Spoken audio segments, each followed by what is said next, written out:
Jaringan komputer. Pengertian jaringan komputer. Jaringan komputer adalah sekumpulan komputer yang saling terhubung untuk berbagi data, perangkat keras, dan perangkat lunak. Jaringan ini memungkinkan komunikasi dan kolaborasi antar perangkat dalam satu sistem. Yang kedua yaitu pengertian internet. Internet adalah jaringan global yang menghubungkan miliaran perangkat di seluruh dunia. Internet memungkinkan berbagi informasi, komunikasi, dan akses ke berbagai layanan online. Selanjutnya yaitu manfaat jaringan komputer. Yang pertama adalah sarana komunikasi. Dapat mempermudah komunikasi tanpa batasan jarak dan waktu. Yang kedua yaitu berbagi sumber daya. Memungkinkan penggunaan bersama perangkat seperti printer, komputer, dan data file program. Yang ketiga meningkatkan reliabilitas.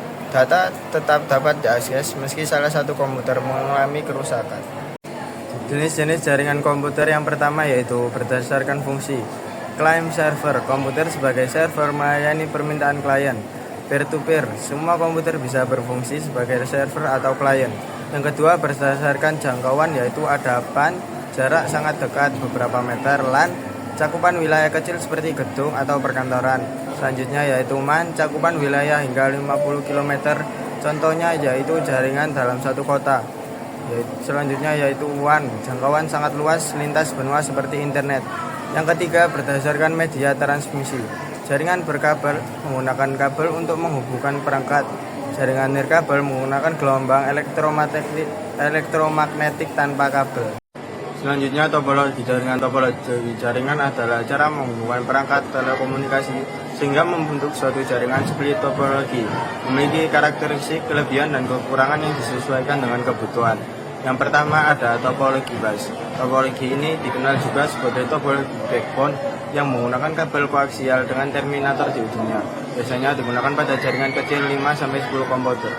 Karakteristik A. Instalasi sederhana. Selanjutnya kabel membentang dengan not di sepanjang kabel dan ujungnya ditutup. Satu jalur komunikasi utama bersifat menyebar ke workstation. Yang B. Jika satu segmen rusak, jaringan akan terhenti. Selanjutnya rentan terhadap tabrak data collision.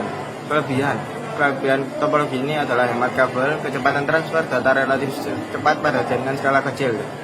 Selanjutnya yang ketiga mudah ditambahkan. Kekurangan sulit mendeteksi kerusakan.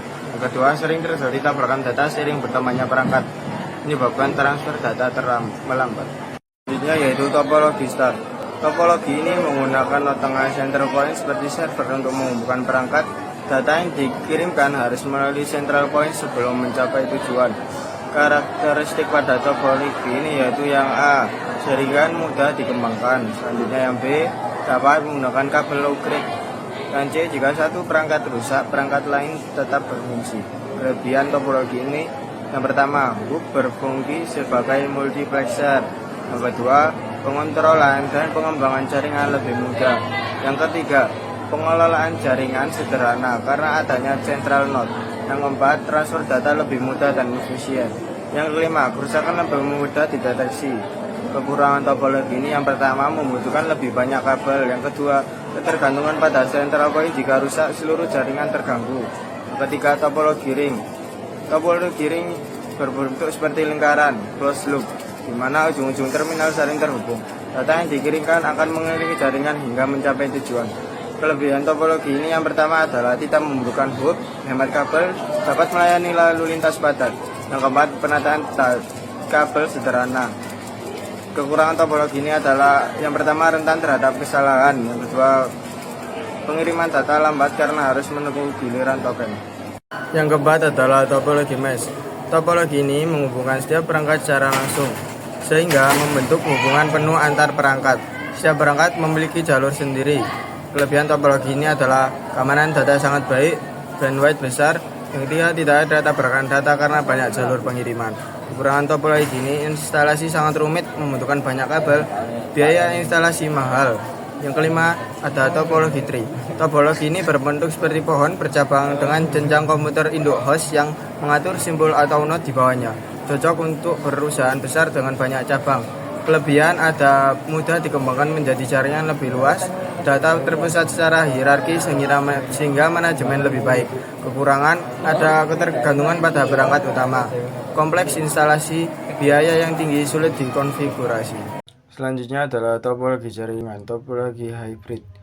Gabungan dari beberapa topologi jaringan yang berbeda seperti ring dan star, sehingga memiliki karakteristik dari kedua topologi tersebut. Kelebihannya mudah menambahkan perangkat atau menghubungkan topologi lain. Kekurangannya yang pertama instalasi dan konfigurasi sulit, kedua pengelolaan rumit, ketiga biaya lebih mahal dibanding topologi lainnya. Model jaringan komputer. Jaringan komputer terdiri dari berbagai komponen seperti perangkat lunak, firmware, rangkaian chip, perangkat keras, dan sinyal listrik untuk komunikasi. Tujuan utamanya adalah memungkinkan interaksi antar pengguna menggunakan protokol seperti TCP atau IP dan HTTP. Model jaringan komputer terdiri dari dua jenis utama, yaitu OSI model dan TCP atau IP model. OSI model dikembangkan oleh ISO, mengatur komunikasi jaringan melalui lapisan-lapisan fungsional. Model referensi OSI Open System Interconnection terdiri dari 7 lapisan, masing-masing dengan fungsi dan protokol khusus dalam pengiriman data. Pertama, application layer, interaksi langsung dengan pengguna menggunakan protokol seperti HTTP, FTP, dan DNS. Yang kedua, presentation layer, menangani format data enkripsi dan dekripsi seperti SSL dan TLS. Yang ketiga, session layer, mengolah sesi komunikasi antar perangkat seperti NetBIOS dan PPTP. Yang keempat, transport layer, bertanggung jawab atas pengiriman data end-to-end, segmentasi, dan error checking seperti TCP dan UDP. Yang kelima, network layer, mengatur pengalamatan dan pengiriman data antar perangkat penggunaan IP address seperti IP, ARP, ICMP. Yang keenam, data link layer, mengelola transmisi data dalam bentuk frame dan pengalamatan MAC seperti Ethernet dan PPP. Yang tiga, physical layer, menangani perangkat keras dan transmisi bit melalui media fisik seperti Ethernet, USB, Bluetooth. Proses pengiriman data dimulai dari application layer hingga physical layer, dengan setiap lapisan mengubah data ke format sesuai untuk ditransmisikan melalui jaringan. Proses transformasi data dalam jaringan melibatkan enkapsulasi di mana data diberi header pada setiap lapisan saat dikirim dan dekapsulasi diterima untuk menghilangkan header satu persatu. TCP atau IP adalah protokol standar internet yang memungkinkan komunikasi antar komputer dengan berbagai sistem operasi dan perangkat keras. Protokol ini membagi data menjadi paket kecil yang dikirim menggunakan alamat IP untuk memastikan pengiriman yang tepat. TCP atau IP juga mendukung layanan seperti FTP pengiriman file, SMTP email, dan Telnet remote login. Perbedaan antara model OSL dan TCP atau IP terletak pada jumlah lapisan dan fungsinya. OSI adalah model konseptual yang memiliki 7 lapisan, sedangkan TCP atau IP adalah model yang lebih praktis dengan 4 lapisan. TCP atau IP juga lebih mengutamakan komunikasi client-server, sedangkan OSI lebih fokus pada konsep desain sistem. Secara singkat, TCP atau IP adalah protokol yang lebih praktis digunakan dalam jaringan nyata, sedangkan OSI digunakan sebagai model referensi untuk memahami dan merancang jaringan. Transmisi data dalam jaringan komputer adalah proses pertukaran data antara pengirim dan penerima melalui medium tertentu, seperti udara, kabel tembaga, atau serat optik.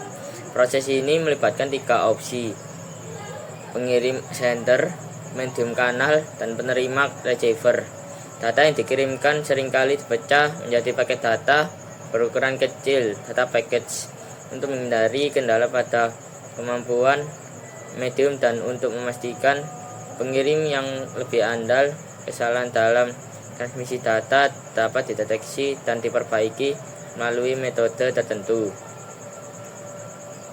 Kesalahan pada pengirim data di jaringan komputer dapat menyebabkan data menjadi termodifikasi, hilang, atau rusak. Contoh kesalahan dalam kehidupan sehari-hari termasuk kesalahan pengiriman paket atau data yang salah alamat. Oleh karena itu, pengecekan kesalahan sangat penting dalam teknologi informatika. Bentuk-bentuk kesalahan yang dapat terjadi pada pengiriman data adalah 1.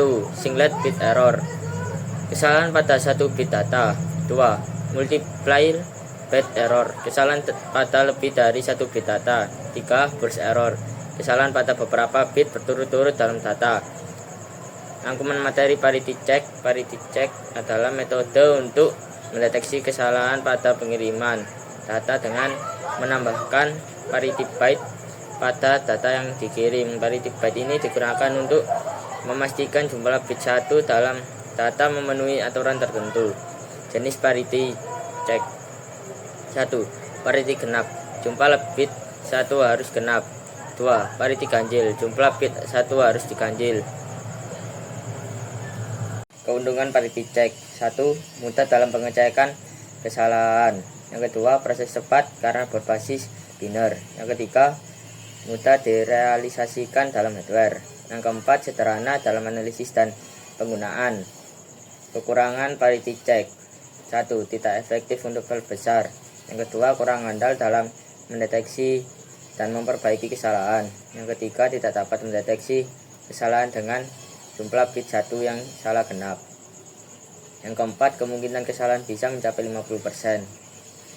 Kesimpulan parity check adalah metode sederhana untuk mendeteksi kesalahan dalam transmisi data, namun memiliki keterbatasan dalam keandalan dan kemampuan mendeteksi kesalahan kompleks. Sekian. Checksum adalah metode untuk memeriksa apakah data yang ditransmisikan mengalami perubahan atau kerusakan. Berikut adalah ringkasan proses dan konsep checksum. Proses pengiriman dengan checksum. 1. Perhitungan checksum. Sebelum data dikirim, checksum dihitung dari seluruh blok data. Yang kedua, algoritma yang disepakati. Perhitungan checksum menggunakan algoritma yang disepakati antara pengirim dan penerima. Yang ketiga, transmisi checksum. Checksum yang sudah dihitung ditransmisikan bersama data. Yang keempat, perhitungan di penerima. Penerima menghitung kembali checksum dari data yang diterima. Yang kelima, validasi checksum. Jika checksum yang dihitung sama dengan checksum yang diterima, data dianggap benar. Jika berbeda, data dianggap rusak dan pengiriman ulang diperlukan.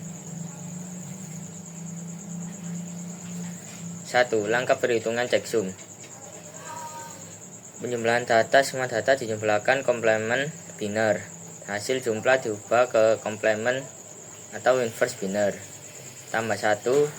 Komplement ditambah 1 untuk mendapatkan checksum. Pengiriman data dan checksum dikirim bersama. Verifikasi penerima. Jika jumlah semua data termasuk checksum menghasilkan 0 dalam 8 bit terakhir, data dianggap benar. 2. Kelebihan checksum. Sudah diimplementasikan dalam perangkat lunak. Memiliki keandalan sistem tinggi 90%. 3. Kekurangan checksum. Kurang andal dalam mendeteksi dan memperbaiki kesalahan. Tidak mengetahui data mana yang rusak. Tidak bisa mendeteksi kesalahan akibat perubahan urutan data.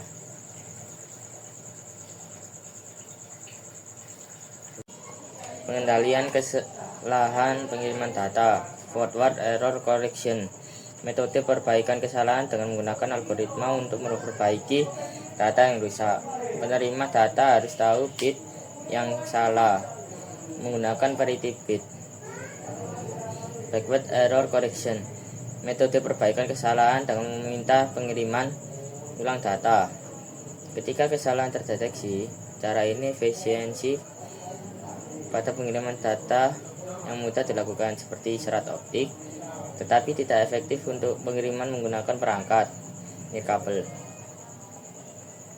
Yang kedua, transmisi digital dan analog. Data atau teks, numerik, gambar, video, dan audio dikirim melalui medium sinyal elektromagnetis. Data bisa berupa analog, contohnya suara manusia, atau digital, contohnya data di hard disk. Sinyal analog, sinyal gelombang kontinu seperti suara atau gerakan mekanik. Sinyal digital, sinyal diskrit yang digunakan dalam komputer dan sistem digital. Sinyal ini lebih tahan terhadap gangguan noise. Yang ketiga, penurunan kualitas sinyal. Attenuation penurunan kualitas sinyal karena pengurangan amplitudo atau arus titik pada jalur pengiriman yang panjang. Delay distortion, penurunan kualitas akibat keterlambatan atau kecepatan pengiriman data yang tidak sesuai antara pengirim dan penerima. Noise, gangguan acak yang merusak sinyal seperti thermal noise, intermodulation, crosstalk, dan impulse. Yang keempat, transmisi digital. Transmisi data digital adalah pengiriman data yang berbentuk biner 0 dan 1. Line coding, proses mengkonversi data digital menjadi sinyal digital, merepresentasikan data dalam bentuk diskrit. Block coding, teknik lain dalam transmisi data digital yang menggunakan blok data untuk pengkodean dan pengiriman. 1.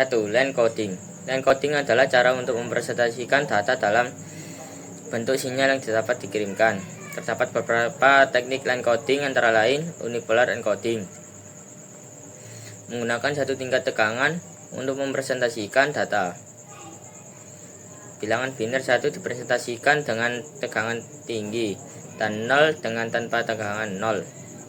Kadang disebut juga unipolar non-return to zero atau NRZ. Polar encoding menggunakan dua tingkat tegangan positif untuk 1 dan negatif untuk 0. Beberapa jenis polar encoding. Polar non-return to zero (NRZ), tegangan positif untuk 1, tegangan negatif adanya 1. Untuk 0 tanpa tegangan pada 0, tidak ada zero level. Polar return to zero (RZ), tegangan kembali ke 0 pada setiap bit. Manchester, kombinasi transisi sinyal untuk mewakili setiap bit. Differential Manchester, variasi Manchester yang berbeda dalam pengodean transisi sinyal. NRZ 1 level dan NRZ 1 inverted adalah dua variasi dalam polar NRZ. Bipolar encoding menggunakan 3 tingkat tegangan positif, negatif, dan 0. Bilangan biner 0 dipresentasikan dengan tegangan 0. Bilangan biner 1 dipresentasikan dengan tegangan positif atau negatif. Penting dalam bipolar encoding adalah perubahan sinyal yang menunjukkan adanya 1. 2. Block coding. Block coding adalah metode pengodean di mana sebuah blok data yang memiliki panjang bit diubah menjadi blok data dengan panjang bit. Pengodean jenis ini berguna untuk meningkatkan kualitas transmisi dan deteksi kesalahan, serta menimbulkan transisi yang tidak diinginkan. Itulah ringkasan mengenai line coding dan block coding yang bisa digunakan dalam pengodean sinyal untuk data digital. 1. Block coding. Block coding adalah pengodean yang mengubah blok data dengan panjang p bit menjadi blok data dengan panjang q bit. Pengodean ini sering disimbolkan dengan notasi seperti P atau Q. Contohnya 4/5 yang menggunakan pengodean 4 bit menjadi 5 bit. Proses dalam block coding terdiri dari 3 tahap. A. Pemilahan aliran bit data menjadi blok. Memisahkan data menjadi blok-blok dengan panjang yang ditentukan. Yang B. Substitusi blok data. Mengubah blok data yang ada menjadi blok baru dengan panjang yang lebih besar. Yang D. Penggabungan blok data. Menggabungkan blok data yang baru menjadi aliran data digital. Salah satu teknik yang paling umum adalah pulse code modulation atau PCM yang melibatkan 3 langkah utama. A. Sampling, proses mengambil nilai diskrit pada sinyal analog di titik tertentu dengan periode tetap. Berdasarkan teorema Newkes, frekuensi sampling minimal adalah 2 kali frekuensi sinyal masukan. Contoh, jika sinyal masukan 20 Hz, maka frekuensi sampling minimal adalah 40 Hz. Semakin besar frekuensi sampling, semakin akurat representasi sinyal analog menjadi sinyal digital. B. Kuantitasi proses mengelompokkan hasil sampling ke dalam level-level data tertentu. Kuantisasi adalah pemetaan nilai input ke nilai diskrit, pembulatan. Jumlah bit dalam sistem menentukan jumlah level kuantisasi. Contoh, dengan 2 bit ada 4 level kuantisasi Yang pertama 00, 01, 10, 11 yang dihitung dengan rumus 2πn, di mana pi adalah jumlah bit. 1. Pengodaan coding.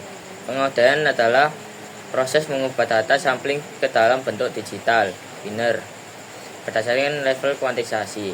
Misalnya, jika data kuantitasasi 2 bit, setiap data sampling akan dikodekan dalam urutan biner sesuai dengan level kuantitasasinya. Contohnya, jika data sampling pertama D1 berada pada level kuantitasasi 10, maka kode biner yang dihasilkan adalah 10. Hal ini berlaku untuk data sampling berikutnya yang dikodekan sesuai dengan level kuantitasasi yang terdekat. Yang kedua, transmisi analog. Transmisi analog adalah proses pengiriman data dalam bentuk sinyal analog. Data yang akan ditransmisikan bisa berupa data analog atau digital. Data digital perlu diubah menjadi sinyal analog sebelum dikirimkan.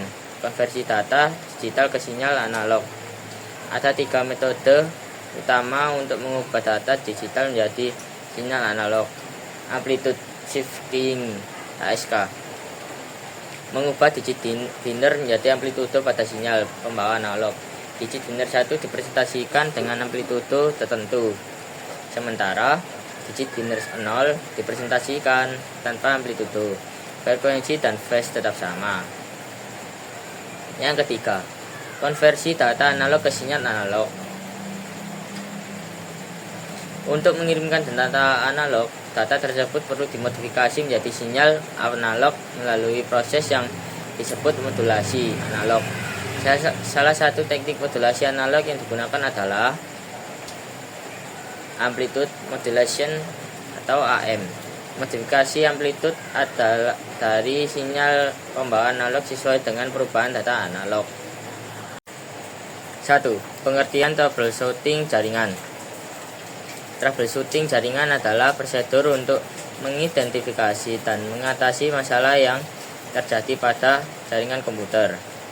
Proses ini bertujuan untuk menemukan dan menyelesaikan masalah jaringan secara efektif.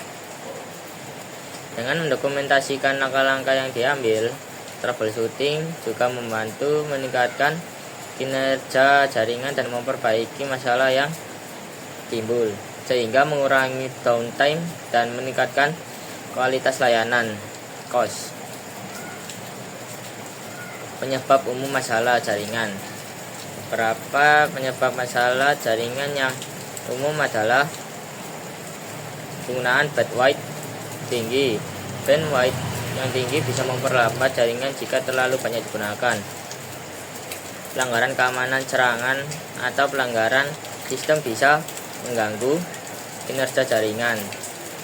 Kerusakan perangkat keras. Kerusakan pada perangkat seperti router, switch, atau kabel dapat mempengaruhi fungsi jaringan. Perubahan konfigurasi aplikasi. Perubahan pada aplikasi atau konfigurasi jaringan dapat menyebabkan masalah. 3. Cara mengatasi troubleshooting jaringan. Untuk mengatasi masalah jaringan, langkah pertama adalah identifikasi masalah. Anda harus mengetahui penggunaan jaringan sebelum masalah muncul, termasuk pengguna, perangkat yang terhubung, dan karakteristik lainnya. Selanjutnya, lakukan pengecekan dan perbaikan berdasarkan analisis tersebut. Langkah-langkah troubleshooting jaringan. 1. Identifikasi masalah. Menentukan sumber masalah baik dari perangkat, server, atau penyedia layanan. Yang kedua, periksa kondisi fisik atau mengecek perangkat seperti router, komputer, dan kabel untuk memastikan tidak ada kerusakan. Yang ketiga, periksa koneksi internet atau menguji kecepatan dan kestabilan jaringan menggunakan tes ping.